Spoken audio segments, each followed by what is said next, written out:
Beloved, I pray that all may go well with you, and that you may be in good health as it goes well with your soul. 3 John, verse 2. Thank you, ladies, for coming and to listen to Homemaker's Radio. I hope you get a lot done while you listen. And today I have a few things to say about your preparation, getting ready, and getting your house in order as best you can. We're having a dreadfully hot day today, and I've had the windows open. You're going to hear a lot of tractors. But I'm going to try to get through this, and maybe I can inspire you a little bit. And the first thing I start out with is preparation, because our appearance means so much to our motivation. And if you know you look good, you tend to feel a little bit better. And so that is why I say go into the bathroom if you're not dressed and get yourself ready, get yourself dressed, and smile and be happy with what you look like. You don't have to be a raving beauty, but sometimes people that we haven't noticed maybe have a lot of flaws in their skin or in their appearance, because their happiness glows through, and that's why it's so important. And I think that one of the things I'm going to read you today, I am going to read Anne of Green Gables, but I'm still on this Booker T. Washington, the former slave who lived from 1856 to 1915, his book. And he does talk about appearance a little bit, and I thought you might be interested in that. And if you've grown up with these stories and books and autobiographies, then you start to understand how they felt about things like that. And so today, if you are not dressed, I hope that you will go and do that.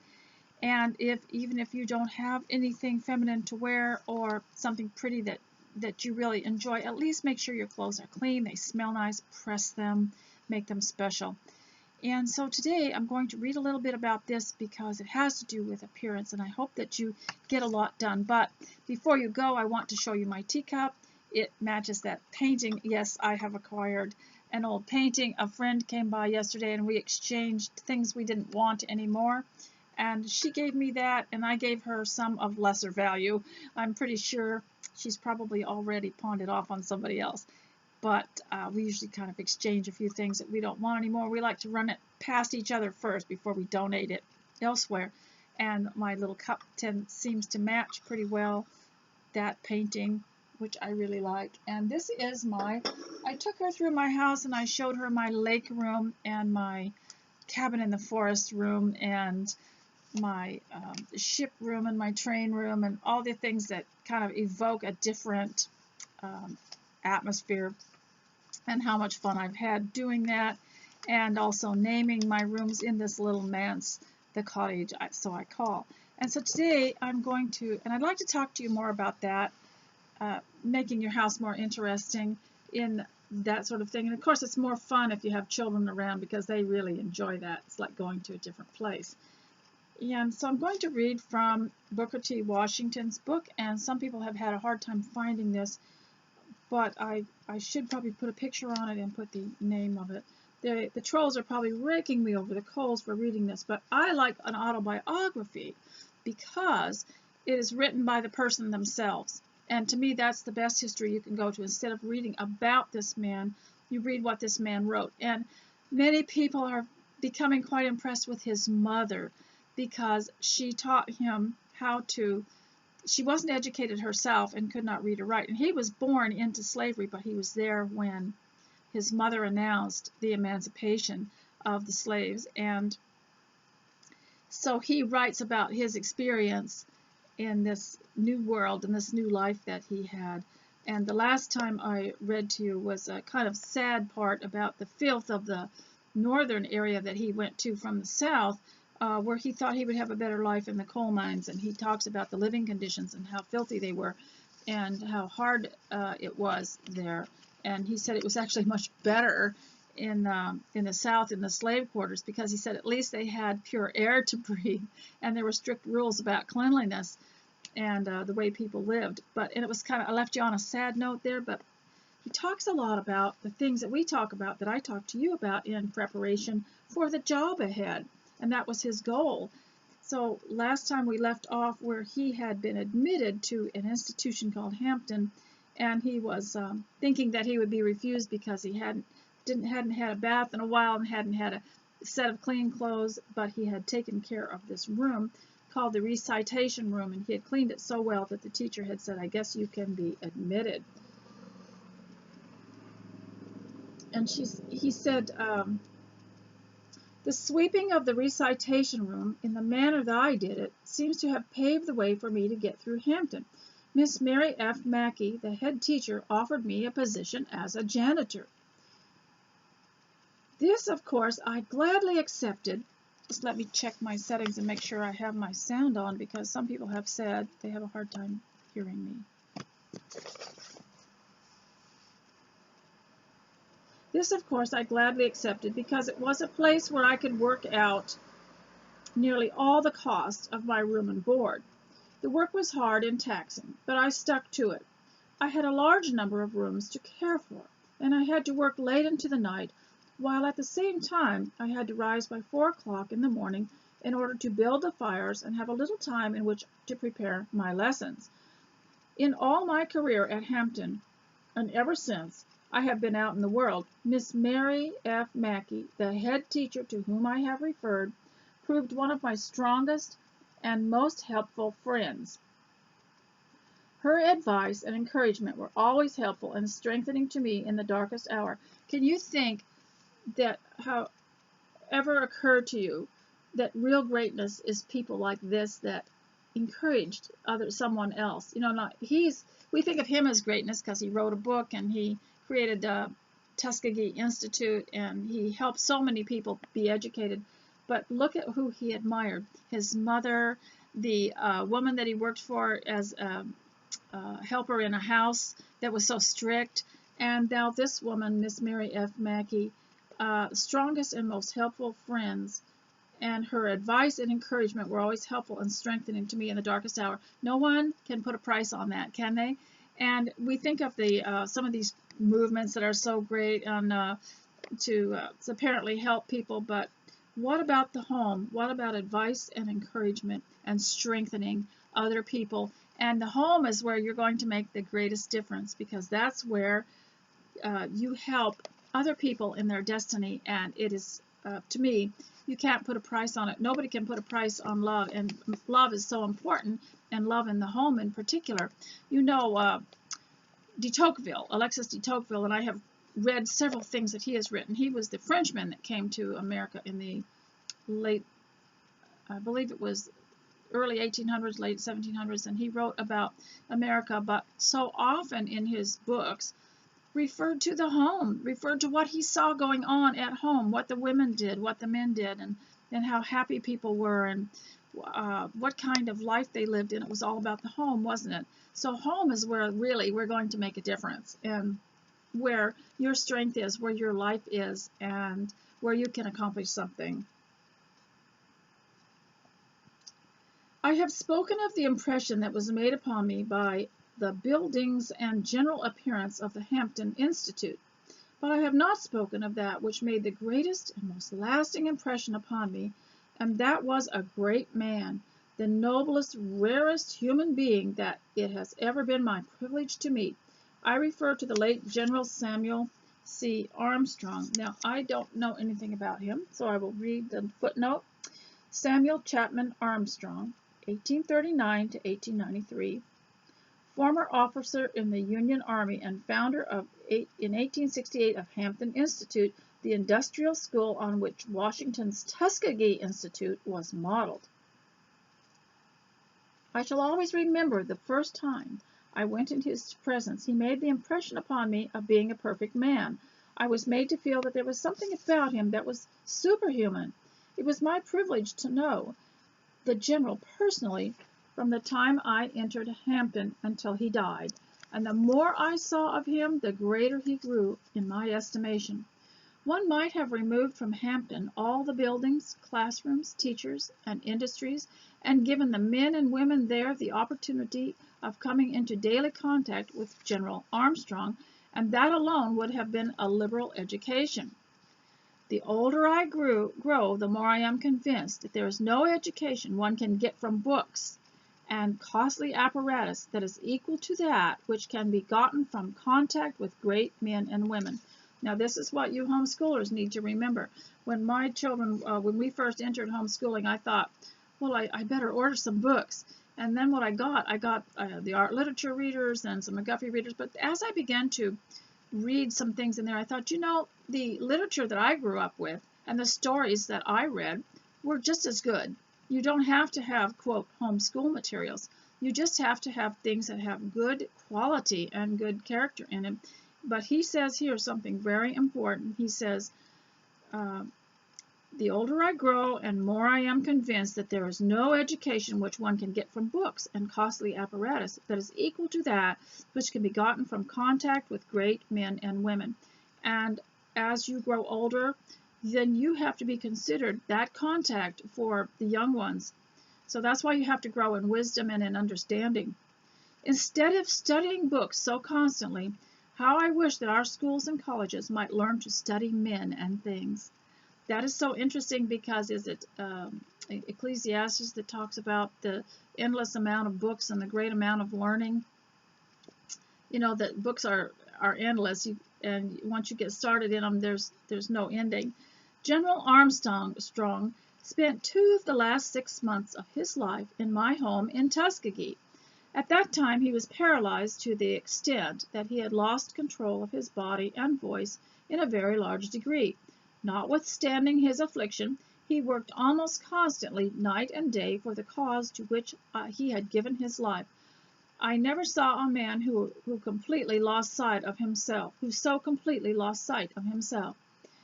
I do not believe that he ever had a selfish thought. He was just as happy in trying to assist some other institution in the South as he was when working for Hampton. Although he fought the Southern white men in the Civil War, I never heard him utter a bitter word against him afterwards. On the other hand, he was constantly seeking to find ways in which he could be of service to the Southern whites. It would be difficult to describe the hold that he had upon the students at Hampton, or the faith they had in him.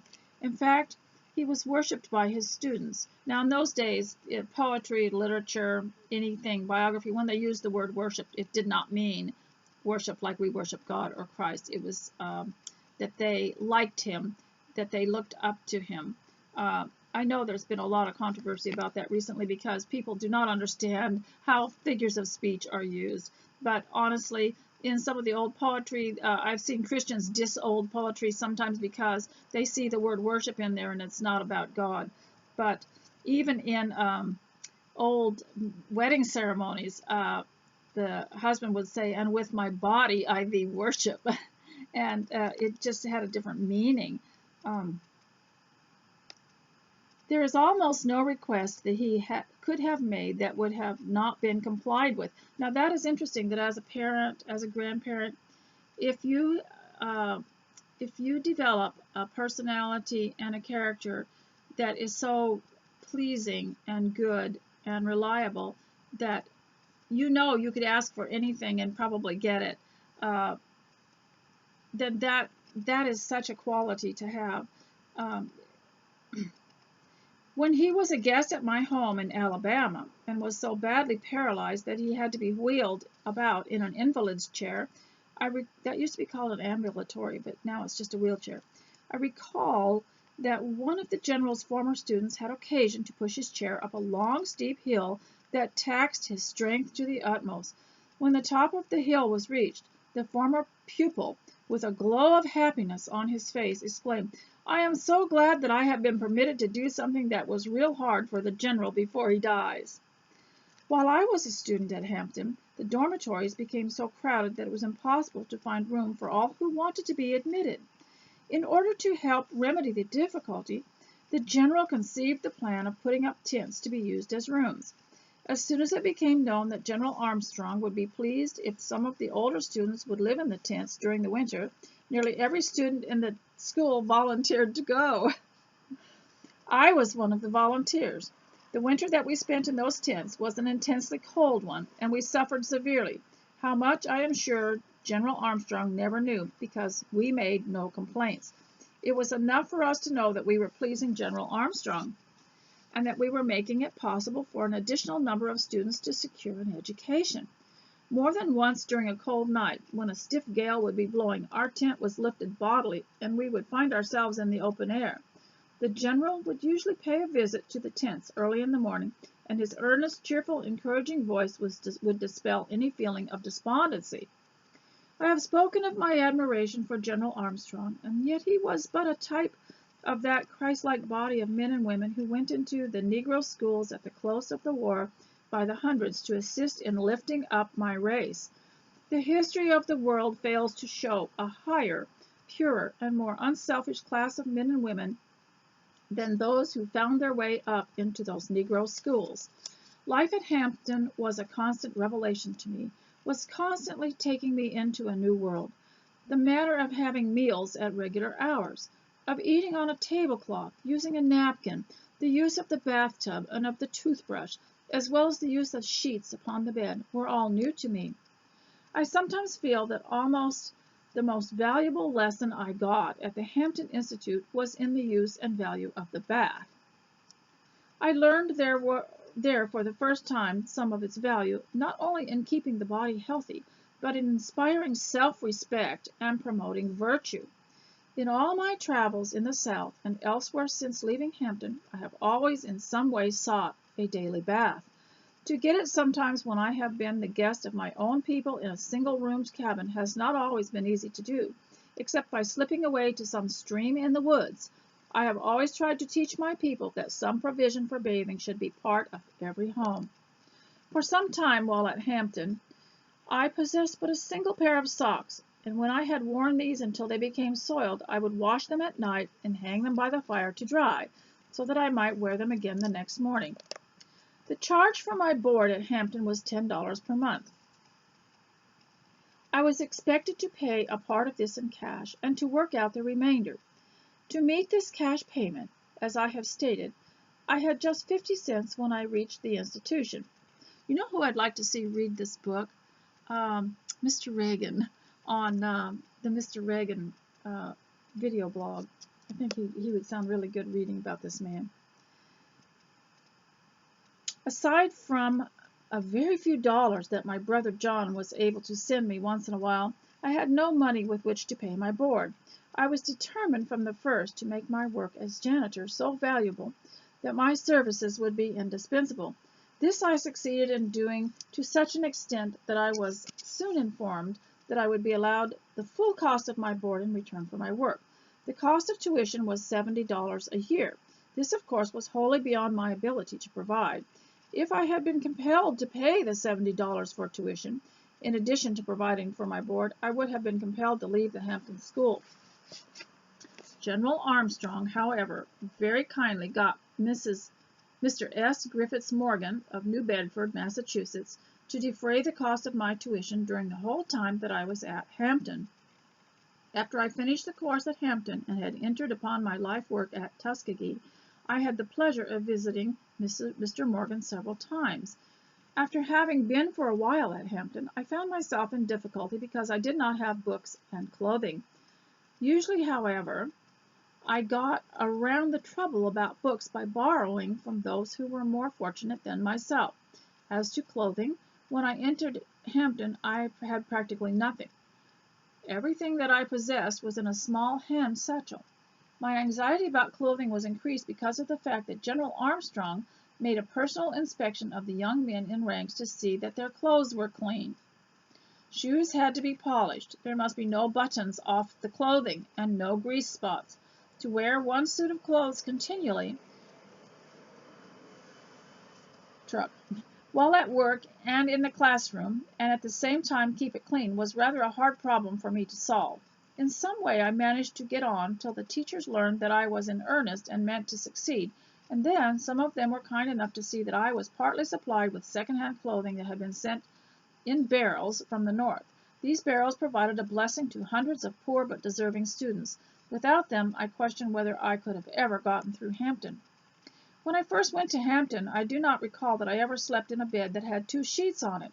In those days there were not many buildings there, and room was very precious. There were 7 other boys in the same room with me, most of them, however, students who had been there for some time. The sheets were quite a puzzle to me. The first night I slept under both of them, and the second night I slept on top of both of them. But by watching the other boys, I learned a lesson in this, and have been trying to follow it ever since, and to teach it to others. You all know this, the purpose of sheets, don't you? It's so that you don't have to wash the blankets all the time. You just wash the sheets, and you sleep between them, and it keeps the blankets clean, and keeps you fresh, too. I was among the youngest of the students who were in Hampton at the time. Most of the students were men and women, some as old as 40 years of age. As I now recall the scenes of my first year, I do not believe that one often has the opportunity of coming into contact with 300 or 400 men and women who were so tremendously in earnest as these men and women were. Every hour was occupied in study or work. You know, we sort of patterned our homeschool home life after this.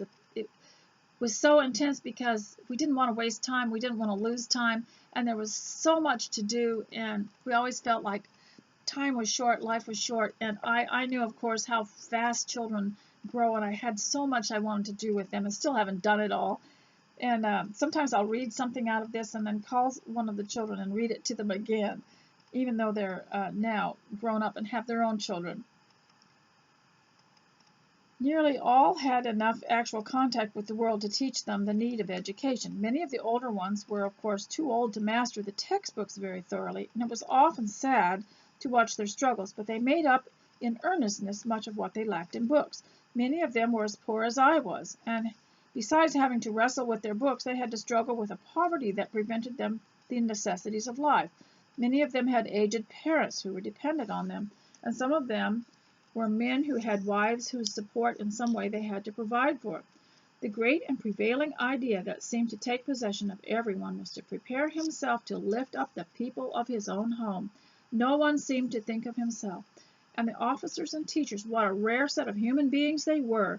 They worked for the students night and day, in season and out of season.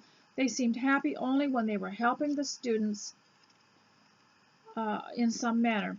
Whenever it was written, and I hope it will be, that part of the Yankee teachers played in the education of Negroes immediately after the war will make one of the most thrilling parts of history of this country. The time is not far distant when the whole South will appreciate this service in a way that they have not yet been able to do so. Now I'm going to skip over to his reading of the Bible, and then I'm going to read Anne of Green Gables, and I hope you're getting something done and not just sitting here watching me. We're really hot here. Perhaps the most valuable thing that I got out of my second year, I'm trying to read my kids' notes. You know, they wrote all over the pages here, and it's called Why He's Successful. They wrote that. That's another thing that they did, is they'd read a book, and in a paragraph they would describe what the paragraph meant. Like this one is Why He Was Successful. And that's really important. Perhaps the most valuable thing that I got out of my second year was an understanding of the use and value of the Bible. Miss Natalie Lord, one of the teachers from Portland, Massachusetts, taught me how to use and love the Bible. Before this, I had never cared a great deal about it, but now I learned to love to read the Bible, not only for the spiritual help which it gives, but on account of it as literature. The lessons taught me in this respect took such a hold upon me that at the present time, when I am at home, no matter how busy I am, I always make it a rule to read a chapter or a portion of a chapter in the morning before beginning the work of the day. So I wanted you to know that, because we'll continue from that, and then I want to get on to Anne of Green Gables, because I know a lot of you are just anxious for it, but I want to give a little bit of history about the Anne of Green Gables series. Was that Ellen Montgomery, I believe, was on Prince Edward Island. Excuse me, I have to adjust my seat here.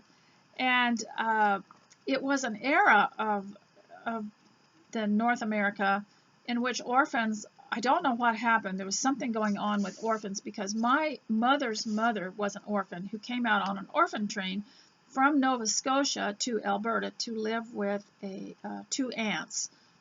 They always tried to find their nearest relatives, and there had been some kind of illness that had gone around that had where a lot of the parents had died, but there were other things going on, and some of it was kind of a scam too.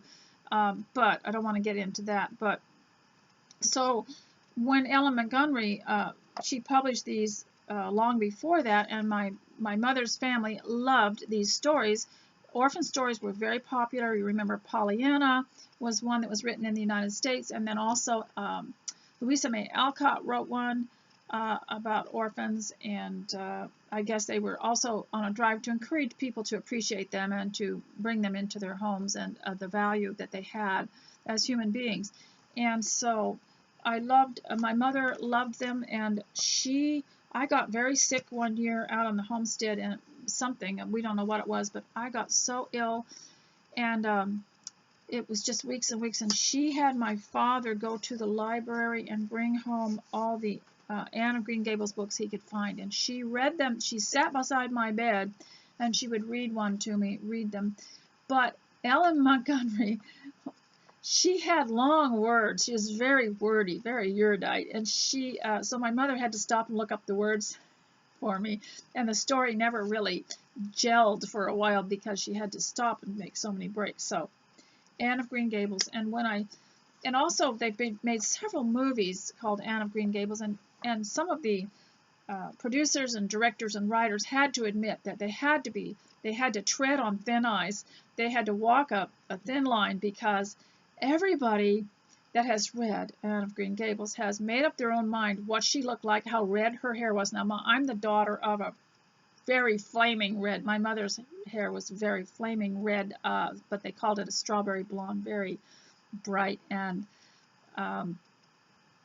only with me it kind of turns into something a little more rusty.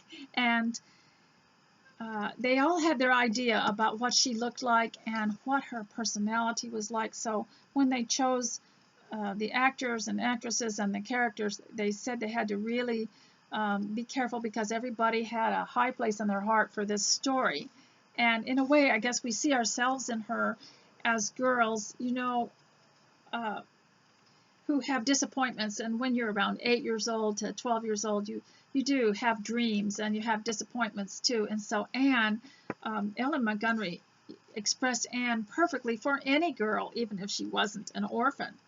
So I want to read this. This is from Of America, Part 2, but what it is a collection of stories. Now, some of these stories I've warned you about. You need to read them first and see if it would be appropriate. If it's a story that has something in it that kind of strikes you as maybe not good for your children. Sometimes they will have tragedies. Sometimes they will have.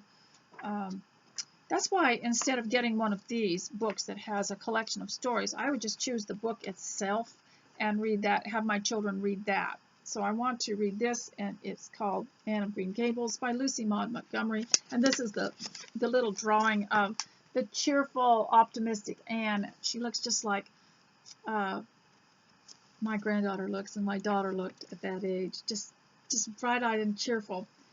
Because Matthew Cuthbert needed help on his Canadian farm, he and his sister Marilla decided to take a sturdy orphan boy who could do the chores. They were both shocked when the orphan asylum in Nova Scotia mistakenly sent them Anne Shirley, a red-headed, mischievous girl full of silly notions.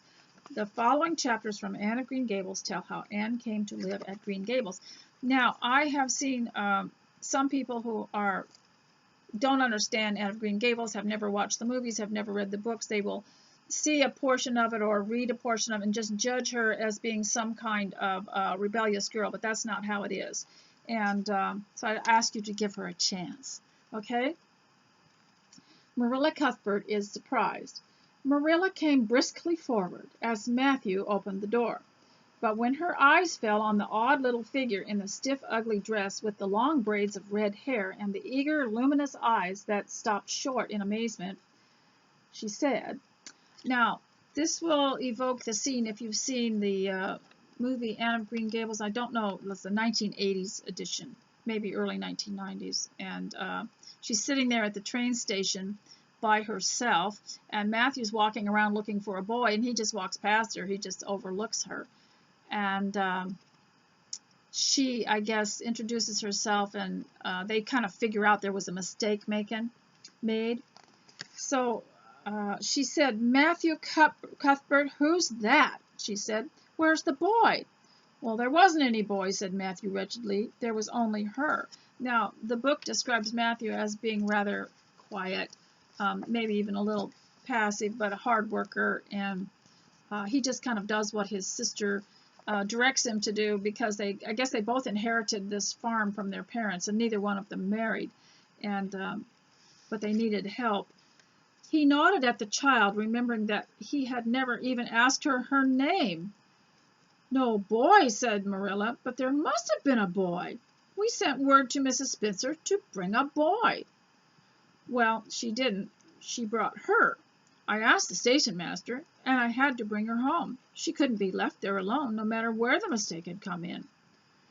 Well, this is a pretty piece of business, cried Marilla. During this dialogue, the child had remained silent, her eyes roving from one to the other, all the animation fading out of her face.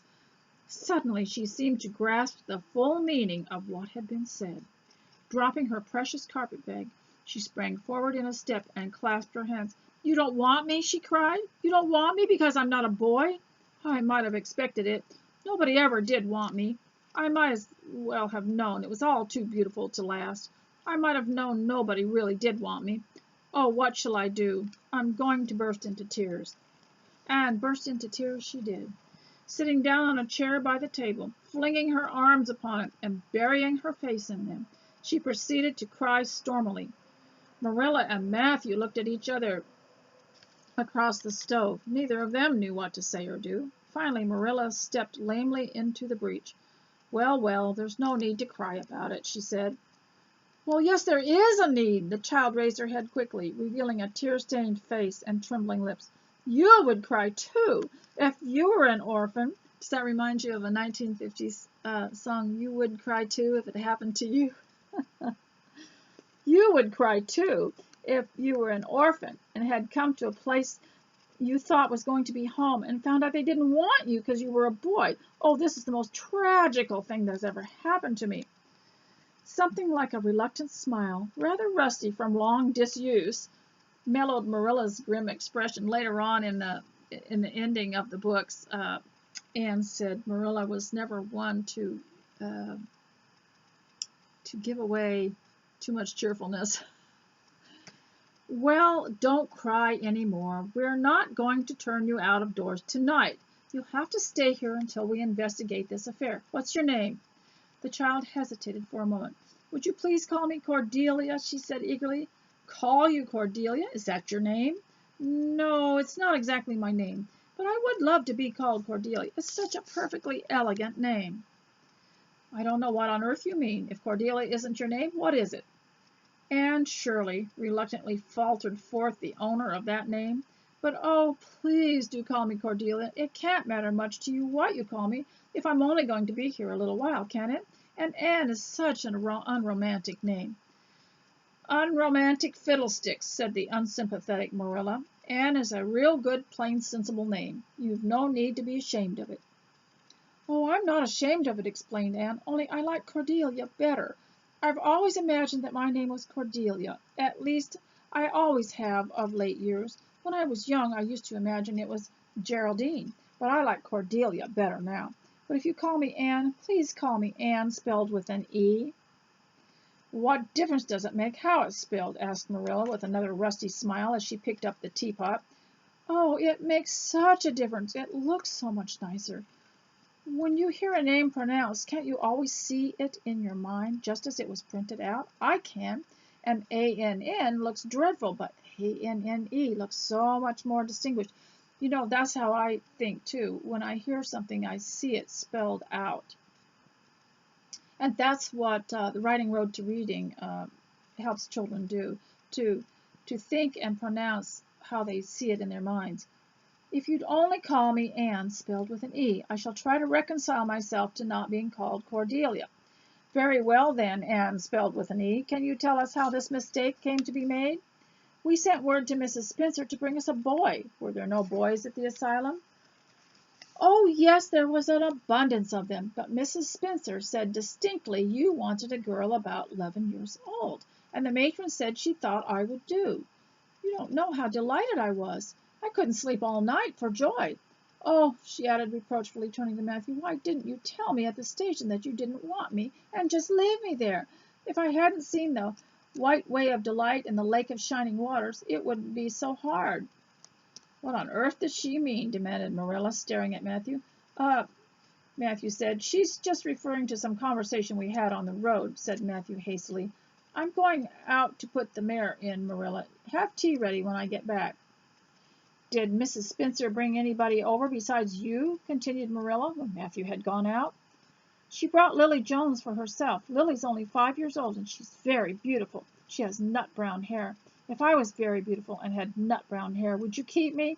"No. We want a boy to help Matthew on the farm. A girl would be of no use to us. Take off your hat. I'll lay it and your bag on the hall table." Anne took off her hat meekly. Matthew came back presently and sat down to supper, but Anne would not eat. In vain she nibbled at the bread and butter and pecked at the crabapple preserve out of the little scalloped dish by her plate. She did not really make any headway at all. "You're not eating anything," said Marilla sharply, eyeing her as if she were seriously shortcoming. Anne sighed.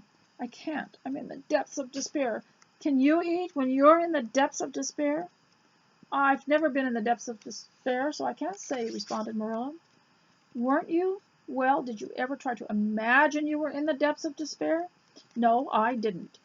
"Then I don't think you can understand what it's like. It's a very uncomfortable feeling indeed.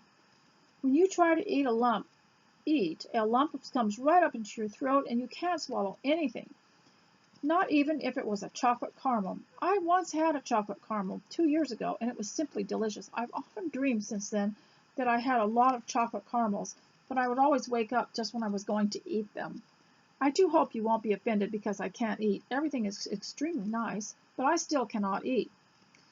"I guess she's tired," said Matthew, who hadn't spoken since his return from the barn. "Best to put her to bed, Marilla."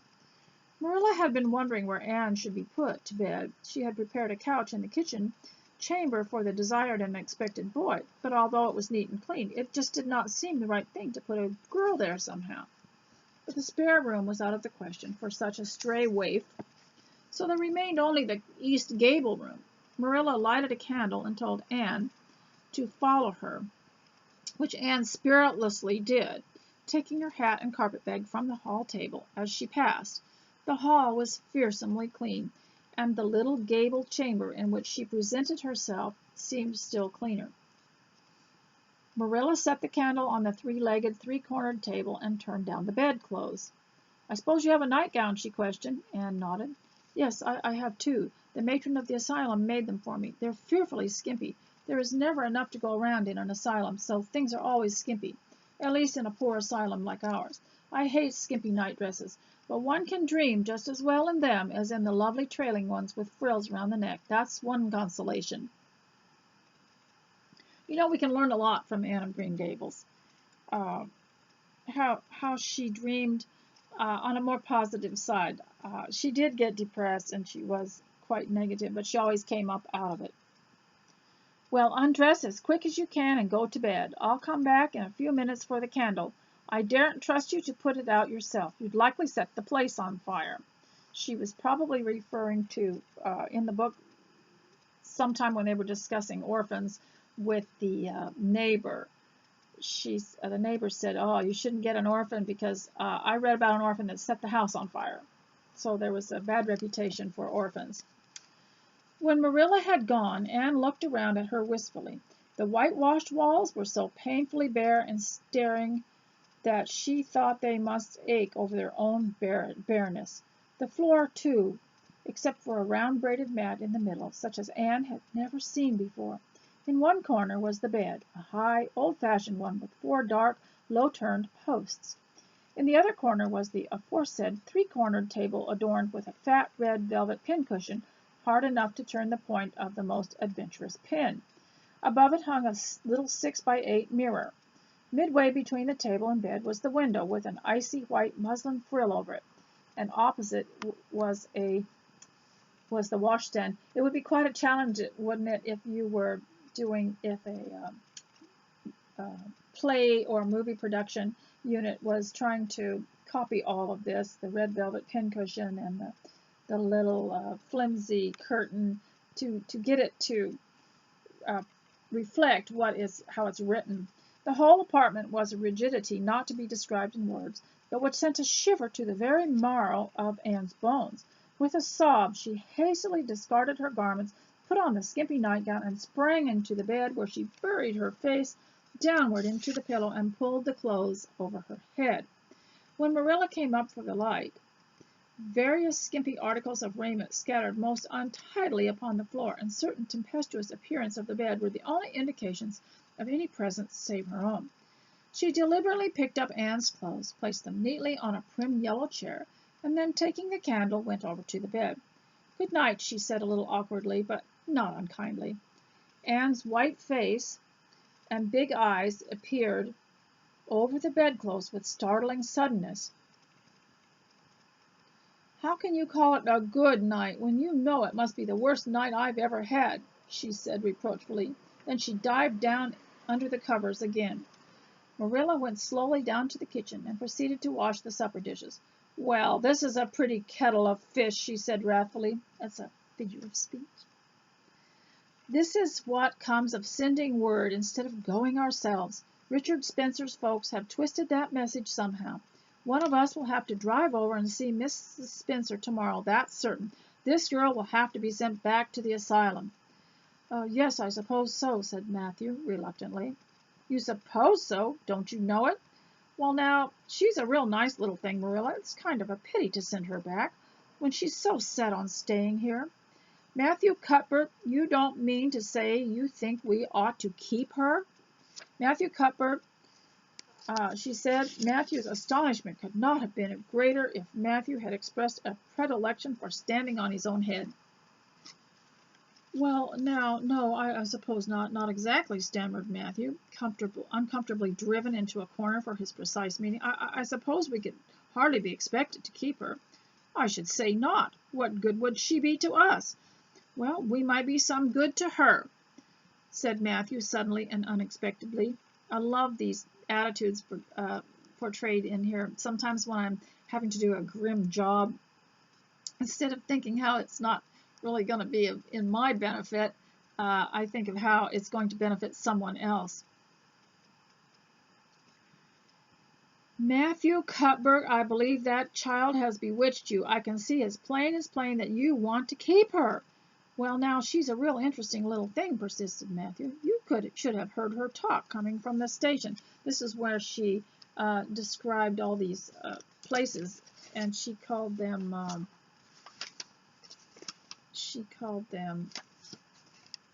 oh, the Lake of Shining Waters and things like. She named all these places as they were going across in the carriage, and we get a lot of ideas for our own lives that way, don't we?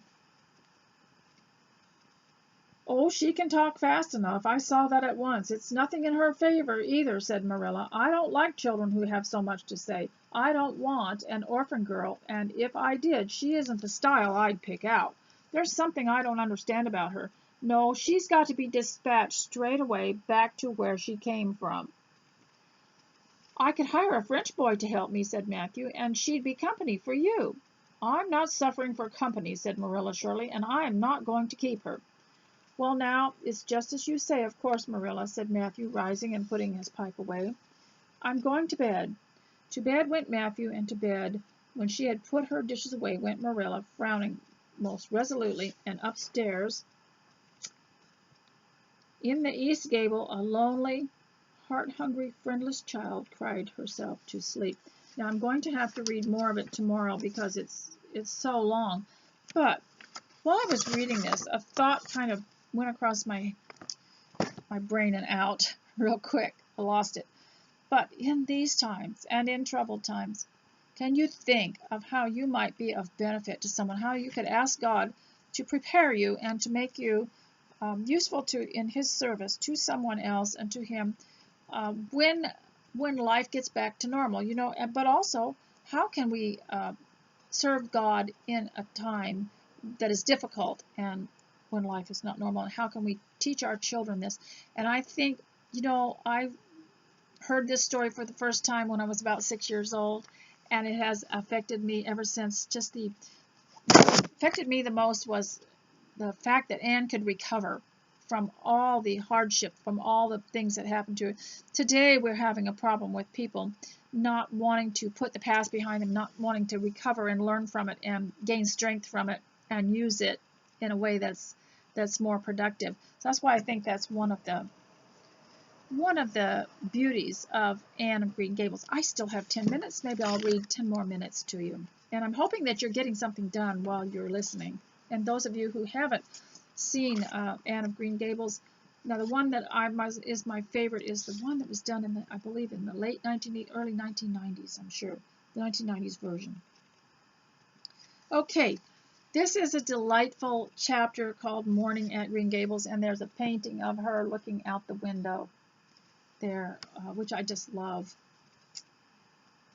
It was a broad daylight when Anne awoke and sat up in bed, staring confusedly at the window through which a flood of cheery sunshine was pouring and outside of which something white and feathery waved across the sky. For a moment she could not remember where she was. First came a delightful thrill, as of something very pleasant, then a horrible remembrance. This is Green Gables, and they don't want me because I'm not a boy.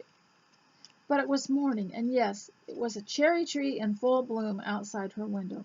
With a bound she was out of bed and across the floor. She pushed up the sash. It went up stiffly and creakily, as if it hadn't been open for a long time, which was the case, and it stuck so tight that nothing was needed to hold it up.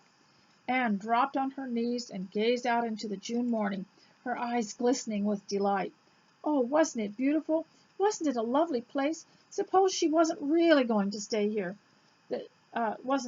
Suppose she really wasn't going to leave. She could imagine she would stay. There was scope for the imagination here, and I always remembered that phrase, there's scope for the imagination. These books ought to be read in colleges and analyzed greatly for their value, rather than some of the things that we were forced to read when we were in high school that depressed the person. A huge cherry tree grew outside, so close that its boughs tapped against the house, and it was so thick-set with blossoms that hardly a leaf was to be seen. On both sides of the house was a big orchard, one of apple trees and one of cherry trees, also showered over with blossoms, and their grass was all sprinkled with dandelions.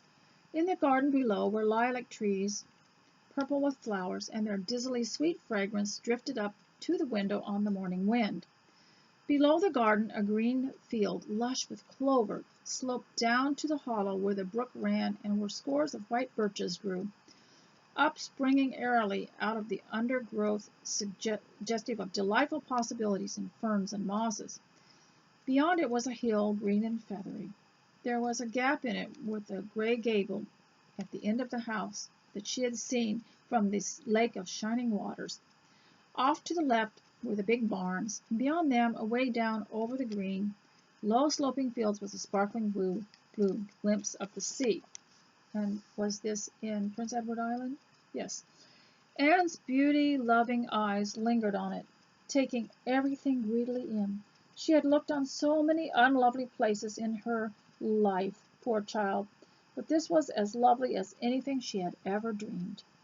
She knelt there, lost to everything but the loveliness around her, until she was startled by a hand on her shoulder. Marilla had come in and unheard by the small dreamer. "It's time you were dressed," she said curtly. Marilla did not know how to talk to the child, and her uncomfortable ignorance made her crisp and curt when she did not mean to be. Anne stood up and drew a long breath. "Oh, isn't it wonderful?" she said, waving her hand comprehensively at the good world outside. You know, stories like this also can help parents. If you are reading these to yourself or to your children, they help take off maybe the irritation and rough edges, because they show other people in this character being a little too brisk, a little too curt, and you can check yourself. These are really good for you. "It's a big tree," said Marilla, "and it blooms great, but the fruit don't amount to much, never." "Oh, I don't mean just the tree, of course. It's lovely. Yes, it's radiant lovely," said Anne. "It blooms as if it meant it. but I meant everything, the garden, the orchard, the brook, the woods, the whole big dear world. Don't you feel as if you just loved the earth on a morning like this? And I can hear the brook laughing all the way up here. Have you ever noticed what cheerful things brooks are? They're always laughing. Even in winter time I've heard them under the ice. I'm so glad there's a brook near Green Gables. Perhaps you think it doesn't make any difference to me when you're not going to keep me, but it does. I shall always like to remember that there is a brook at Green Gables, even if I never see it again. If there wasn't a brook, I'd be haunted by the uncomfortable feeling that there ought to be one. I'm not in the depths of despair this morning. I can never be in the morning. Isn't it a splendid thing there are mornings? But I feel very sad. I've just been imagining that it was really me you wanted after all, and that I wanted to stay here forever and ever. It was a great comfort while it lasted, but the worst of imagining things is that the time comes when you have to stop, and that's what hurts. You'd better get dressed and come downstairs, and never mind your imagining, said Marilla, as soon as she could get a word in edgewise. Breakfast is waiting. Wash your face and comb your hair. Leave the window up and turn your bedclothes back over the foot of the bed. Be as smart as you can. Anne could evidently be smart to some purpose, for she was downstairs in 10 minutes' time with her clothes neatly on, her hair brushed and braided, her face washed, and comfortable conscientiousness pervading her soul that she had fulfilled all Marilla's requirements. As a matter of fact, however, she had forgotten to turn back the bedclothes. I'm pretty hungry this morning, she announced as she slipped into the chair. The world doesn't seem such a howling wilderness as it did last night. I'm so glad it's a sunshiny morning. But I like rainy mornings real well, too. All sorts of mornings are interesting, don't you think? You don't know what's going to happen through the day, and there's so much scope for imagination. But I'm glad it's not raining today because it's easier to be cheerful and bear up under affliction on a sunshiny day. I feel I have done a good deal to bear up under. It's all very well to read about sorrows and imagine yourself living them heroically, but it's not so nice when it really comes to having to have them, is it? For pity's sake, take hold of your tongue, said Marilla. You talk entirely too much for a little girl. Thereupon Anne held her tongue so obediently and thoroughly that her continued silence made Marilla rather nervous, as if in the presence of something not exactly natural. This is such a long story, I'm sure I can't finish it till tomorrow. The meal was a very silent one. As it progressed, Anne became more and more abstracted, eating mechanically with her eyes fixed unswervingly and unseeingly on the sky outside the window. This made Marilla more nervous than ever. She had an uncomfortable feeling that while this odd child's body might be there at the table, her spirit was far away in some remote airy cloudland, borne aloft on the wings of imagination. Who would want such a child about this place? Yet Matthew wished to keep her. Of all unaccountable things, Marilla felt that he wanted it just as much this morning as he had the night before, and that he would go on wanting it. That was Matthew's way. Take a whim into his head and cling to it with the most amazing silent persistency, a persistency 10 times more potent and ineffectual in its very silence than if he had talked it out. When the meal was ended, Anne came out of her reverie and offered to wash the dishes. Can you wash dishes right? Asked Marilla distrustfully. Pretty well. I'm better at looking after children, though. I've had so much more experience at that. It's such a pity you haven't got any here for me to look after. I don't feel as if I wanted any children to look after than I've got at present. You're the problem enough in all this. What's to be done with you, I don't know. Matthew is a ridiculous man. I think he's lovely, said Anne. He is so sympathetic. He didn't mind how much I talked. He seemed to like it. I felt he was a kindred spirit as soon as I ever saw him.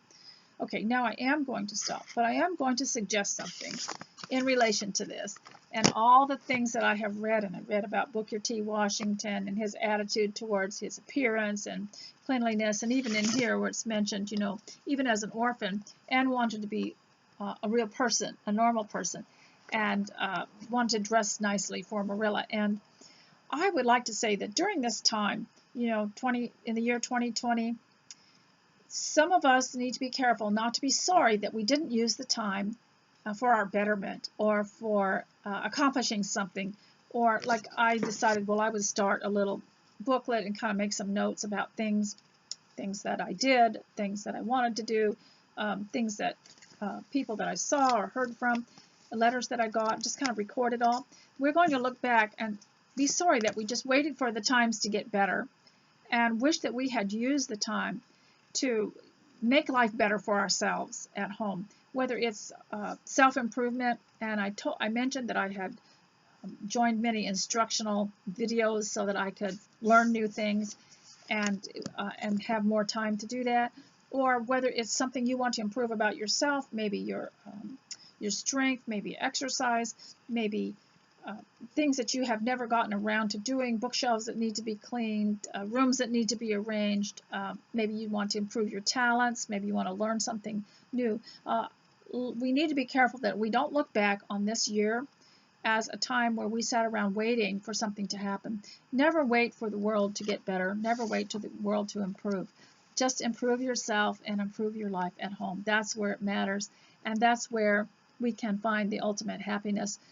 So ladies, I hope that you've benefited from this. It's not quite an hour, but reading kind of stresses my voice more than talking, and I hope that you got a lot done and that you could maybe listen to it again if you want to hear the story. And I will finish it tomorrow. So I'll talk to you later. God bless. Bye.